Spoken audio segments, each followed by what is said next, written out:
작은 드림, 큰 기적이라는 제목으로 오늘 시간에 말씀을 생각하며 은혜를 나누고자 합니다. 여러분, 하나님 좋으신 하나님이신 줄 믿으십니까? 하나님 선하신 분이신 줄 믿으십니까? 전능하시고 우리를 돌보시는 분이심을 믿으십니까? 그러면 우리 하나님을 믿는 우리의 믿음의 고백이 이게 흔들리지 않는다고 한다면 우리 하나님은 우리가 원하는 걸 주시는 분이 아니심을 좀 기억하셨으면 좋겠어요. 하나님은 우리가 원하는 것 주시지 않고 좋은 것 주시는 분이신 줄 믿으시기 바랍니다. 좋으신 하나님을 고백하는 것은 그 좋으신 하나님이 내가 원하는 걸 다 들어주시는 분이 아니라 하나님이 우리가 보기에 좋은 것을 주시는 분이심을 고백하는 겁니다. 그러면 그 좋으신 하나님은 우리가 원하는 때 주실까요? 좋을 때 주실까요? 이제 무슨 얘기인지 아시겠어요? 하나님은 우리가 원하는 걸 주실까요? 좋은 걸 주실까요? 원하는 때 주실까요? 좋을 때 주실까요? 좋을 때 주십니다. 그러면 오늘 이 시간에 우리가 그 좋으신 하나님을 바라보며 나아갈 때 어떠한 믿음의 태도를 가지고 있어야 되는지를 생각하며 은혜를 나누고자 합니다. 오늘 이 시간에 예배에 오신 여러분들 가운데 문제가 없는 분은 아무도 없으실 것입니다. 여러 가지 문제가 많으시겠죠. 재정의 문제가 있을 수 있고, 일터의 문제가 있을 수 있고, 사업의 문제가 있을 수 있고, 혹은 관계의 문제가 있을 수 있고, 가정의 문제가 있을 수도 있을 것입니다. 오래 묵혀져 있는 문제가 있을 수도 있고, 또 지금 갑자기 이번 한 주 동안에 살아가면서 생긴 문제들도 있을 것입니다. 그런데 여러분, 좋은 소식은 무엇일까요? 우리 하나님이 이것을 해결해 주실 줄 믿으시기 바랍니다. 하나님께서 여러분에게 그 문제를 주신 것은 하나님의 놀라운 역사를 이루실 것임을 믿음으로 고백하시기를 바랍니다. 잘 보십시오. 이스라엘 백성들이 출애굽을 하게 됩니다. 얼마나 큰 은혜입니까? 기쁘고 감사하고 놀라운 은혜가 있었죠. 그런데 나가자마자 아주 큰 문제를 만나요. 이게 뭐죠? 홍해입니다. 홍해를 만났습니다. 이것은 작은 문제일까요? 큰 문제일까요? 어마어마하게 큰 문제입니다. 이 물이 자기들의 앞길을 막습니다. 어떻게 지나갑니까? 해결할 수가 없어 보여요. 그런데 그것이 나중에 뭐가 될까요? 축복이 되지요. 뒤로는 애국 군대가 쫓아오고 앞에 홍해가 막혀 있어서 도저히 앞뒤로 나아갈 수 없는 진퇴양난의 고난과 큰 문제 앞에 있을 때, 심지어 자기들은 싸울 준비도 되어 있지 않아서 무장이 되어 있지 않으니까 뒤에 쫓아오는 애국 군대 또한 무서워서 지금 이 상황이 저주받을 상황 같아 보였습니다. 그런데 하나님이 일하시니까 어떤 일이 벌어져요? 홍해가 갈라지더라. 할렐루야. 문제가 오히려 뭐를 만들어요? 기적을 만들어요. 문제 때문에 오히려 더 상상치도 못할 승리를 거두게 되더라고 하는 것이죠. 나병에 걸렸습니다. 너무나 괴롭고 힘든 상황에서 살아가고 있는데 예수님을 만나니까 나병이 낫게 되는 기적이 일어나게 되더라고 하는 것입니다. 생각을 해보시면요, 여러분, 우리는 신앙생활하면서 많은 분들이 같은 소원을 가지고 계실 겁니다. 여러분 삶 가운데 기적이 일어나기를 원하십니까? 기적 같은 삶을 살기를 원하세요? 기적이 넘치는 믿음이 되기를 원하세요? 정말로 그러십니까? 그러면 여러분, 기적이 일어나려면 뭐가 필요하지요? 문제가 필요합니다. 그렇죠? 우리는 수많은 시간 하나님, 내 인생에 기적이 일어나기를 원합니다. 기적 같은 믿음 되기 원합니다. 내 삶 가운데 정말 놀라운 간증거리가 넘쳐나기를 원합니다 라고 이야기하지만 그 이면에는 기적의 재료가 되는 것이 필요하잖아요. 기적의 재료는 무엇일까요? 여러분의 문제입니다. 내 연약함이고 내 아픔입니다. 그것들이 예수님을 만나면 놀라운 기적의 역사를 이루는 도구로서 쓰임받을 수 있게 된다라고 하는 것이죠. 저는 여러분들이 기적의 믿음이 되시기를 바랍니다. 그러면 이 시간에 문제 없는 분들이 한 분도 안 계실 텐데 여러분의 그 문제를 주님 앞에 내어놓고 주님의 역사하심으로 말미암아 놀랍게 변화되는 것을 기대하시기를 주님의 이름으로 축원합니다.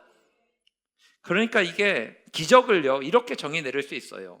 기적은요, 하나님의 능력으로 말미암아 내 힘 이상의 결과를 만들어내는 거예요. 하나님의 능력으로 말미암아 내가 할 수 없는 그 일들을 경험하게 되는 것, 하나님이 역사하시는 것을 보게 되는 것, 이것을 우리는 기적이라고 이야기하죠. 세상의 법칙과는 좀 다릅니다. 세상의 법칙은 들어가고 나가는 것이 확실합니다. 하나의 노력을 집어넣으면 적어도 하나 이상의 결과를 만들어내면 괜찮다라고 하죠. 정말로 많이 노력하고 했으면 하나를 집어넣었어요. 그러면 한 10개 정도를 얻을 수 있을지 몰라요. 그런데 기적은 무엇입니까? 내 힘으로 하는 것이 아니라 하나님의 도우심으로 말미암아 내 힘으로 감당할 수 없는 그 이상 수십 배, 수천 배 되는 결과를 막 경험하게 되는 것, 이것을 우리는 기적이라고 할 수 있는 것이죠. 저는 우리 예배드리는 성도 여러분들 모두 다가 기적을 풍성히 누리는 믿음의 백성 되시기를 바랍니다. 여러분의 문제가 하나님의 은혜로 말미암아 해결받게 되기를 주님의 이름으로 축원합니다. 오늘 성경에서 정말로 놀라운 기적 중에 기적인 오병이어의 사건이 나오게 되죠. 이 사건을 통해서 우리의 삶이 어떻게 믿음의 기적을 이루며 나아갈 수 있는가를 생각하며 은혜를 나누고자 해요. 여러분, 그러면 기적은 어떻게 오게 됩니까? 첫 번째는 이것입니다. 좋은 믿음의 반응이 있어야 돼요. 좋은 믿음에 뭐가 있어야 돼요? 반응이 있으셔야 돼요. 문제가 찾아오십니까? 그러면 여러분은 항상 이것을 생각하셨으면 좋겠습니다. 나는 이때 믿음으로 반응을 해야 돼. 뭘로 반응하셔야 된다고요? 믿음으로 반응하셔야 돼요. 믿음으로 반응하지 못하면 항상 어떤 생각이 드냐면 내 인생, 내 힘과 내가 가지고 있는 많은 여건들을 가지고 계산하는 것으로 나아가게 됩니다. 내 계산이 아니라 예수님을 붙드셔야 돼요. 여러분, 계산하면요 답이 없습니다. 여러분이 계산하는 그 답이, 결과물이 나오는 그 답으로는 이 문제를 해결할 수 있는 길이 안 보인단 말이죠. 그런데 우리는 습관적으로 그래요. 내가 가지고 있는 생각과 내 능력과 모든 여건들을 가지고 계산하고 요게 답이야. 그런데 이게 해결이 안 되는데 어떡하지? 그러면서 고민하고 문제 가지고 씨름하는 경우가 굉장히 많습니다. 계산하지 마시고 예수님을 바라보시기를 바랍니다. 이게 기적이죠. 이래야 승리가 일어나지 않습니까? 오늘 말씀의 배경은 여러분들 다 아실 겁니다.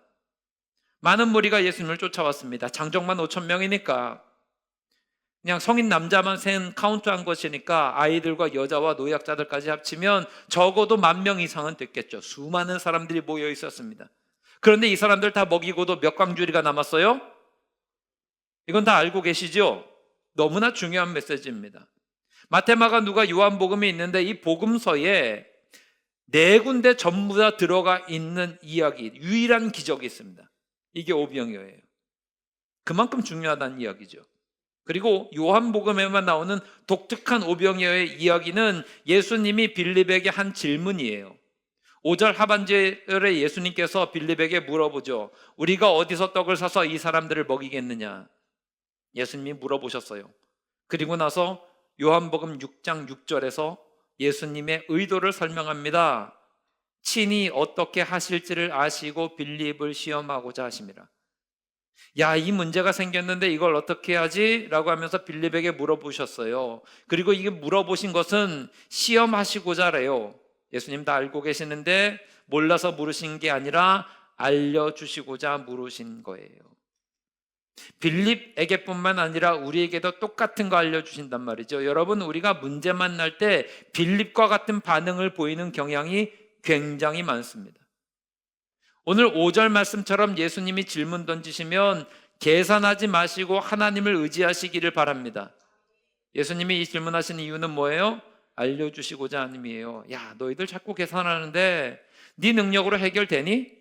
이 10,000명이 넘는 사람들 네가 갖고 사온다 그래서 이 문제가 해결되니? 심지어 200데나리온 한 달란트 그 이상 돈이 된다 하더라도 이게 공급이 되니? 안 되지.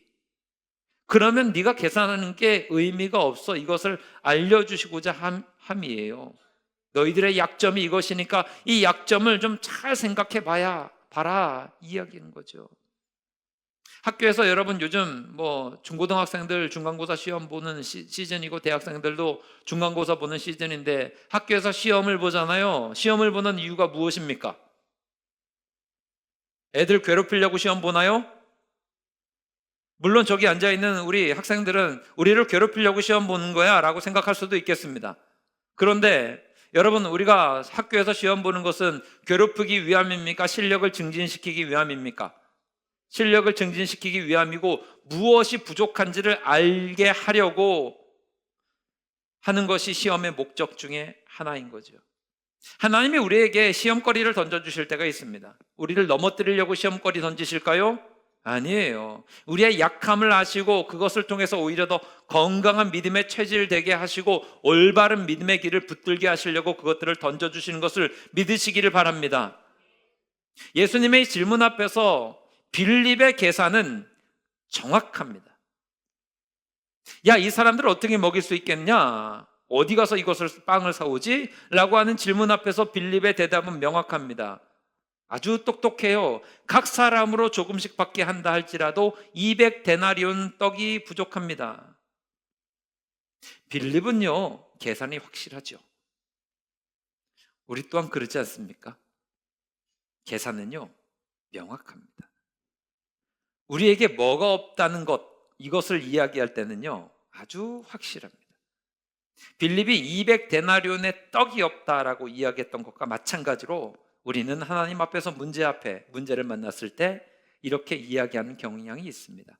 하나님, 돈이 없습니다.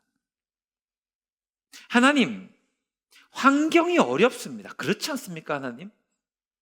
하나님, 이 조건을 한번 보십시오. 이게 어렵지 않습니까? 하나님, 나를 한번 보십시오. 내가 가진 게 없고 배운 게 없고 혹은 인맥도 없고 이 문제를 해결할 만한 능력도 없고 마음도 그렇지 않습니다 라고 하면서 하나님 앞에서 툴툴대는 경우도 많습니다. 네, 여러분 성경 전체를 봐보세요. 하나님이 이런 우리의 연약함을 모르시는 분이 아닌데 그럼에도 불구하고 하나님의 일을 이루시는 장면들을 보시라고요. 모세를 생각해 보겠습니다. 하나님이 모세를 출애굽을 위해서 부르셨잖아요. 그런데 모세가 뭐라고 이야기해요? 계산이 정확한 사람이에요, 모세는. 하나님, 저는 말을 못합니다. 말주변이 없는데 어떻게 바로 왕 앞에 가갖고 말을 합니까? 말주변이 없는데 그 수많은 장정만 200만이 되는 이 이스라엘 백성들 앞에서 내가 어떻게 리더십을 발휘합니까? 저는 못합니다. 그때 하나님께서 뭐라 그러세요? 야, 입을 지은 게 누구냐? 너 말하게 만들 수 있는 사람이 누구냐? 될 말을 해라 좀. 그래 놓고 하나님이 모세를 사용하시죠. 갈렙의 믿음은 귀하지 않습니까? 85세 노인이었습니다. 그 앞에 헤브론 산지가 놓여 있는데 아무도 그 땅을 차지하려고 엄두를 내지 못하고 있었을 때에 자기 나이가 85이에요. 지긋한 나이입니다. 정말 나이 많은 그때에 이 갈렙은 뭐라고 이야기합니까? 다 알고 계시네요. 여호수아서 14장 12절 말씀 속에서 이 갈렙의 이야기를 들을 수 있습니다. 그날에 여호와께서 말씀하신 이 산지를 뭐라 그래요? 지금 내게 달라고. 하나님의 약속의 말씀이 있으니까 하나님이 나와 함께 하시면 내가 그들을 쫓아낼 수 있을 것입니다. 이 믿음이 얼마나 귀합니까? 내가 지금 85살이지만 이게 문제가 되지 않아요. 이것을 내가 이룰 수 있는 길은 하나가 있는데 하나님이 나와 함께 하시면 이 일을 이룰 수 있습니다. 할렐루야. 이 믿음의 고백이 진짜 믿음 아닙니까? 베드로를 보십시오. 무식한 어부입니다. 배운 게 하나도 없고 가진 게 하나도 없고 권력이라고는 찾아볼 수도 없으며 그에게는 그냥 성급한 그냥 앞뒤 안 가리는 그런 열정만 남아 있었던 사람입니다. 그런데 사도행전 4장 말씀을 보게 되면 성령 충만한 이후에 이 사도 바울이 설교하는 것을 보고 제사장과 사두개인들이 놀라며 이렇게 이야기하죠. 베드로와 요한이 담대하게 말함을 보고 이 사람들이 베드로를 향해서 어떻게 평가합니까? 그들을 본래 학문 없는 범인으로 알았어요. 아니, 배우지 못했던 저 사람이 어떻게 권위 있게 저렇게 담대하게 이야기할 수 있는 거야? 우리는 일반적으로 이야기합니다. 목사님, 저는 배운 게 없어서 안 돼요. 저는 뭐가 없어서 안 돼요. 그런데 여러분, 배운 것 없는 이 베드로가 얼마나 능력 있게 설교합니까? 아무리 수많은 공부를 박사까지 한다 할지라도 베드로보다 놀라운 능력을 보여줬던 사람이 있습니까? 설교 한 번에 3,000명씩 회개하는 역사가 있었어요. 그가 뭔가 많은 것을 가지고 있어서 이 일들을 행했다, 이거 아니지요. 200데나리온의 떡이 없어서가 아닙니다. 예수님을 바라보지 못했기 때문 아닙니까? 바울 사도를 생각해 보십시오. 핍박했던 전력이 있는 거지요. 교회의 입장에서 이 바울은 교회로 들어온다 그러면 저 사람은 뭐예요? 전과자예요. 이미 우리 예수 믿는 수많은 사람들을 감옥에 집어넣었고 죽음까지 몰고 가게 했었던 아주 나쁜 사람 중에 나쁜 사람입니다. 근데 주님께서 붙드시니까 능력 있는 사도가 돼요.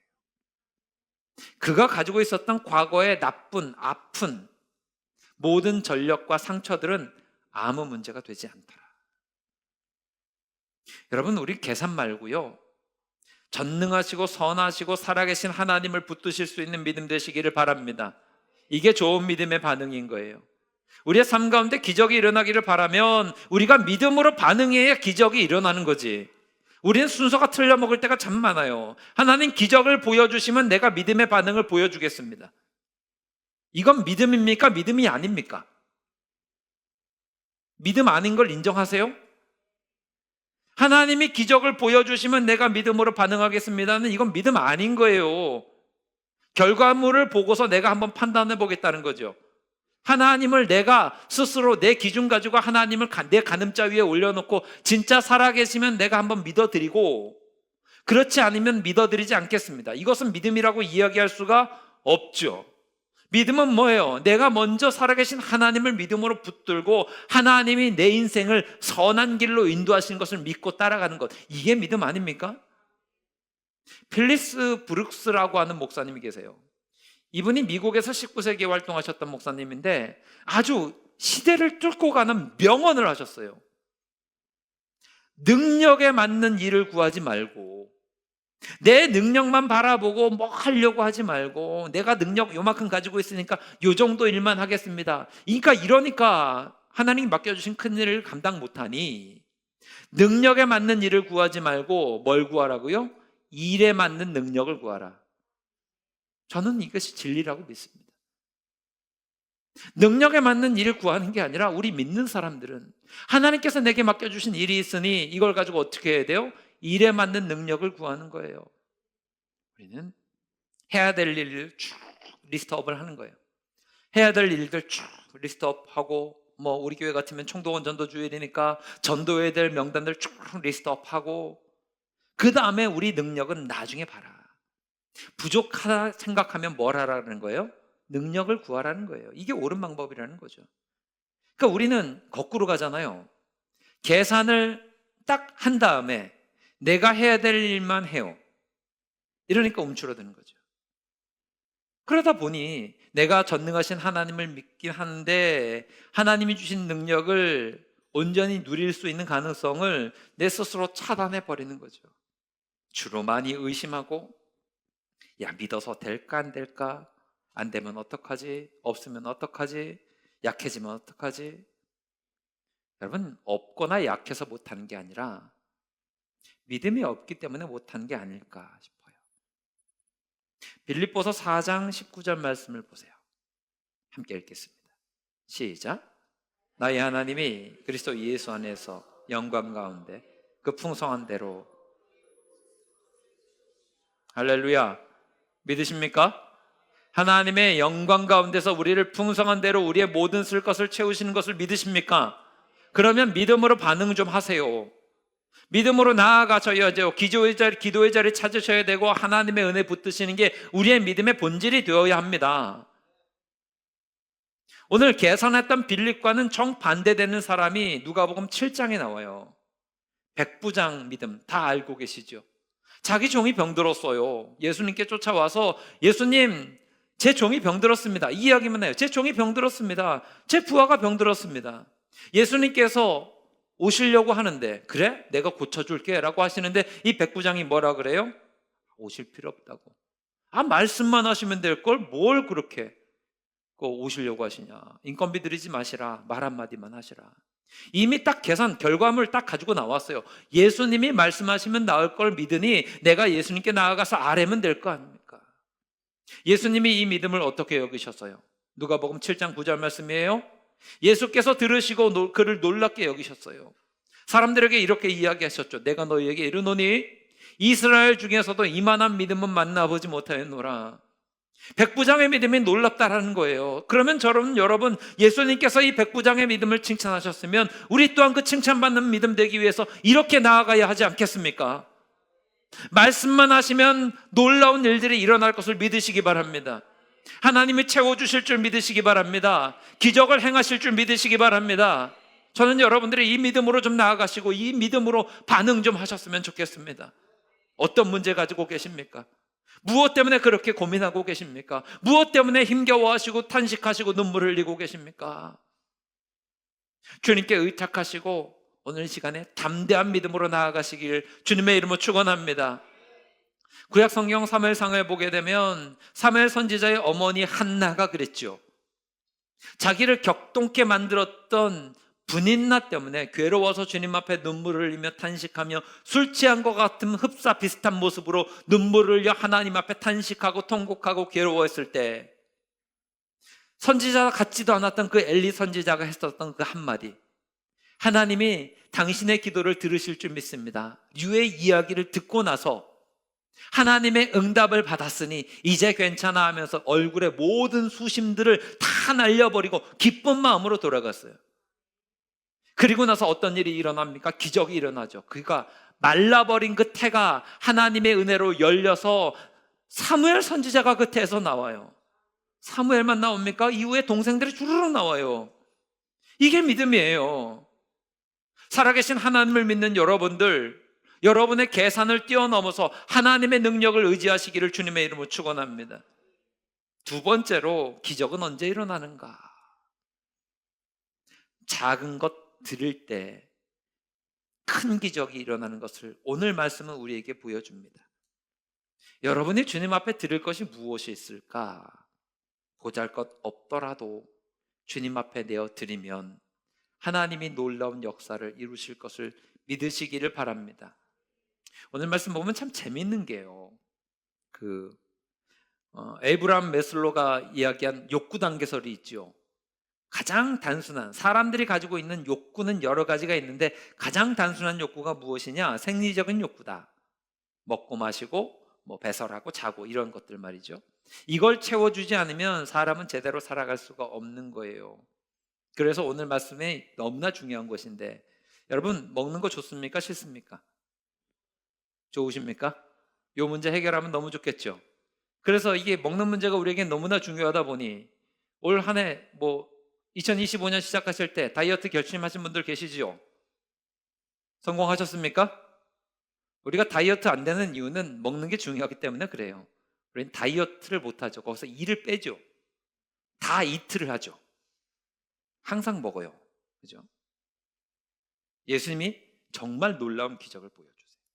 오병이어의 기적이 모든 복음서에 다 들어있는 이유는 그만큼 우리의 삶의 중요한 문제이기 때문에 그렇습니다.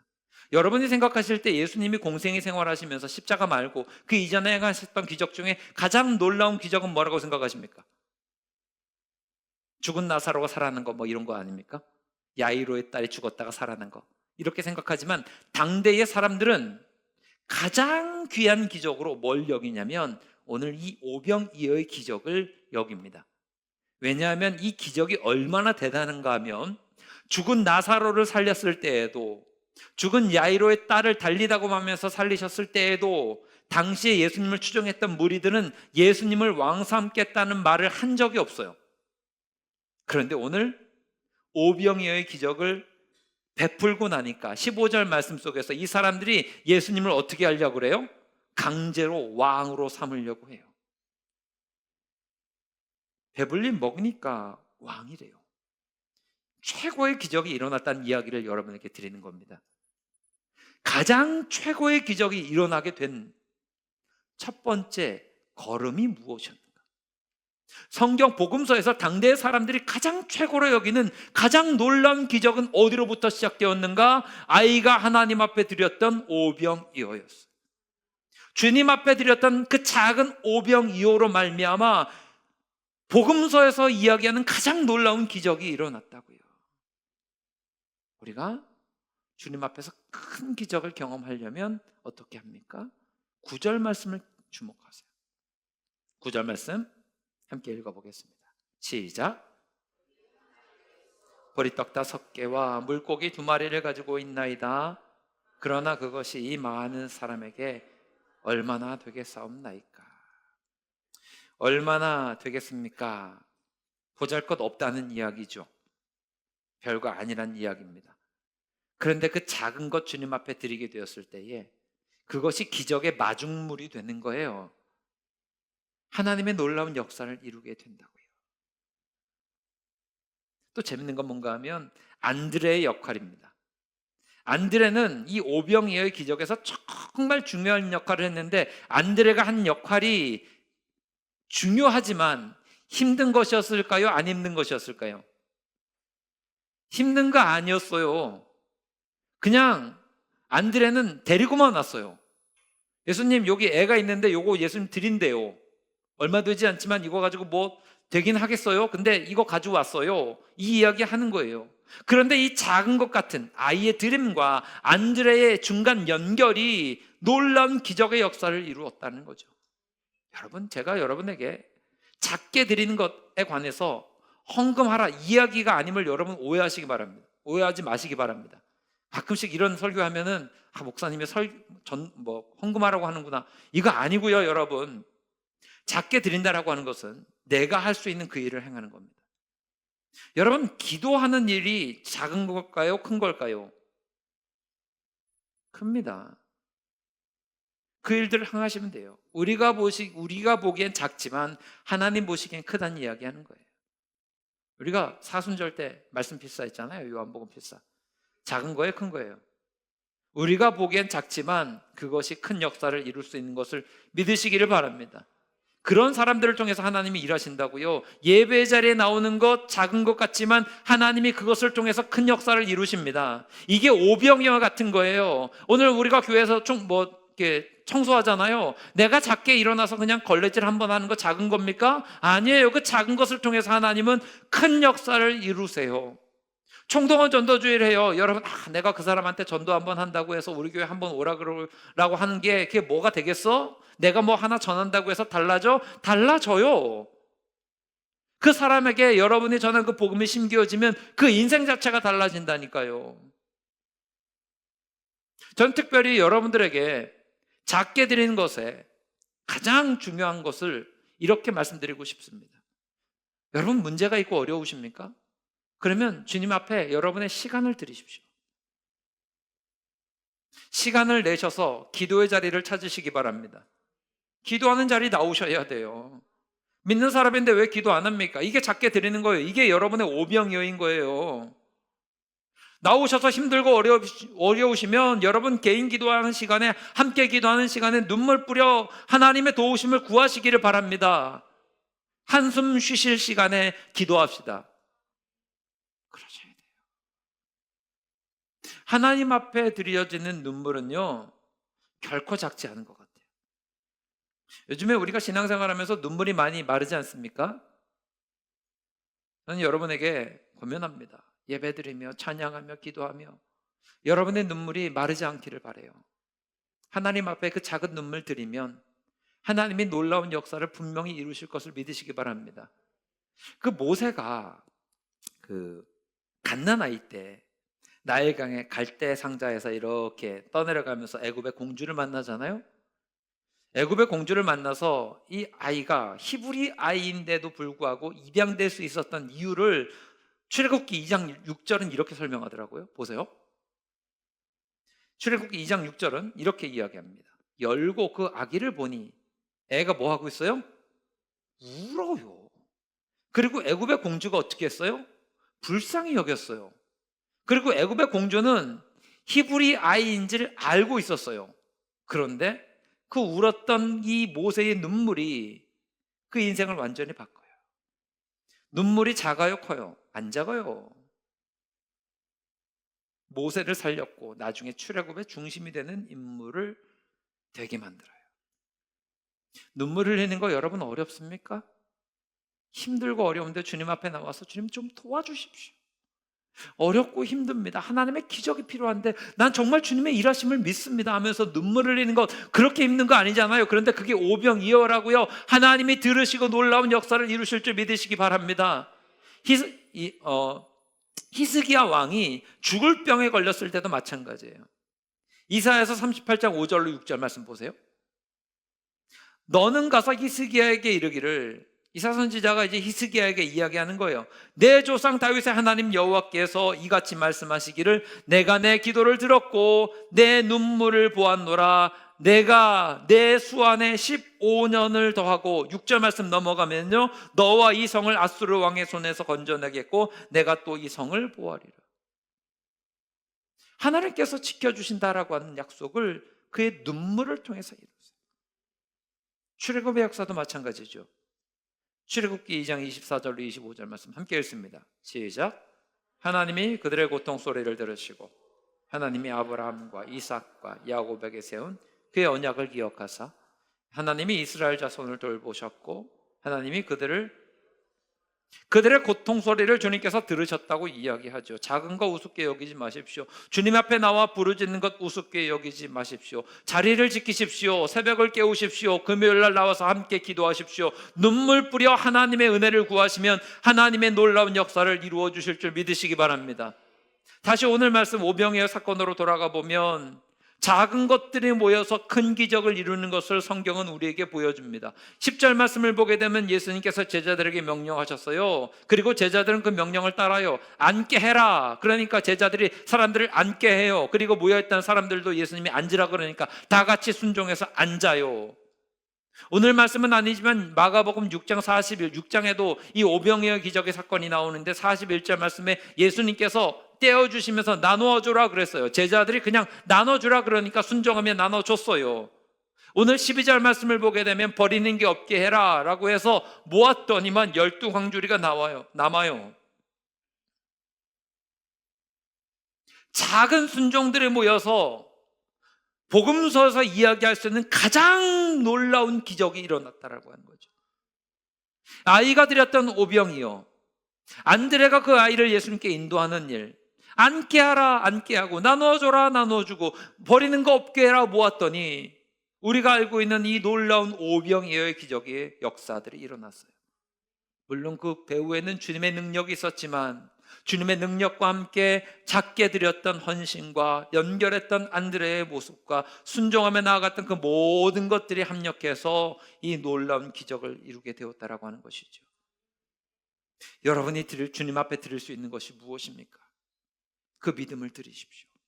그 기도를 드리시고 그 눈물을 드리시고 그 순종을 드리시기 바랍니다. 그러면 반드시 주님이 놀라운 역사를 이루실 것을 믿으시기를 주님의 이름으로 축원합니다. 말씀 정리하겠습니다. 여러분, 우리는 믿음 생활하면서 신앙생활하면서 항상 구해요. 하나님, 내 인생에 기적이 일어나기를 원합니다.